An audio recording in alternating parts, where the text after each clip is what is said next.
হরে কৃষ্ণ বন্ধুরা, কেমন আছো তোমরা? আশা করি সবাই ভালো আছো।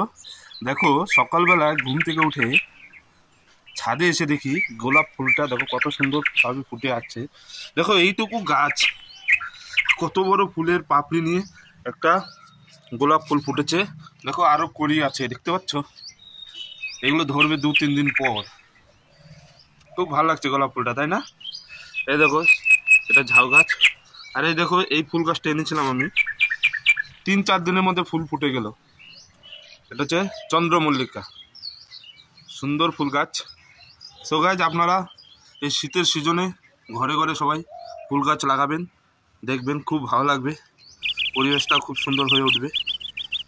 খুব ভালো লাগছে। এইটুকু গাছে দেখো কত সুন্দর ফুল ধরেছে।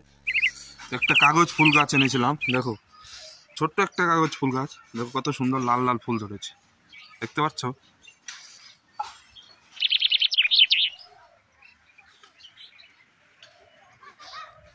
খুব সুন্দর ফুল ধরেছে গোলাপ ফুলটা, তাই না?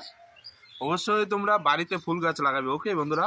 তো বাড়িতে ফুল গাছ লাগাবে, বিশেষ করে যদি কারোর বাড়িতে ছাদ থাকে ছাদের মধ্যে টব কিনে নিয়ে আসবে, টবের মধ্যে কিছু মাটি দিয়ে ফুল গাছগুলো লাগাবে। দেখো খুব সুন্দর লাগবে, ছাদটা একদম সৌন্দর্য ভরে উঠবে, ঠিক আছে? আর সকাল সকালে উঠে ফুলগুলো দেখতে চোখগুলো, এটা একটা জানো তো চোখের এক্সারসাইজ হয়, একটা প্রাকৃতিক এক্সারসাইজ, ঠিক আছে? যারা এসএসসি যদি মেডিকেলের জন্য তৈরি করছো, তারা বাড়িতে ফুল গাছ ভরিয়ে রাখবে, ঠিক আছে? যখন সকাল সকাল উঠবে না, ফুল গাছগুলো দেখবে, চোখটা এত ভালো লাগবে, ঠিক আছে? এতে এক ধরনের চোখের এক্সারসাইজও হয়। আমাদের প্রাকৃতিক সৌন্দর্য, যারা সবসময় ঘরের ভিতরে থাকে তাদের কিন্তু দেখবে বেশিরভাগ চোখের প্রবলেম হয়। সবসময় যারা বই পড়ে, ঠিক আছে, সব সময় ঘরের ভিতরে থাকবে, সবসময় বই পড়াটাও ভালো না, মাঝে মাঝে বাইরে বেরোনোর দরকার আছে। প্রাকৃতিক সৌন্দর্যটা অনুভব করতে হয়, ঠিক আছে? এই জন্য সবাই ঘরে ঘরে গাছ লাগান, ঠিক আছে? ফুল গাছ লাগান, শীতের সিজনে খুবই ভালো।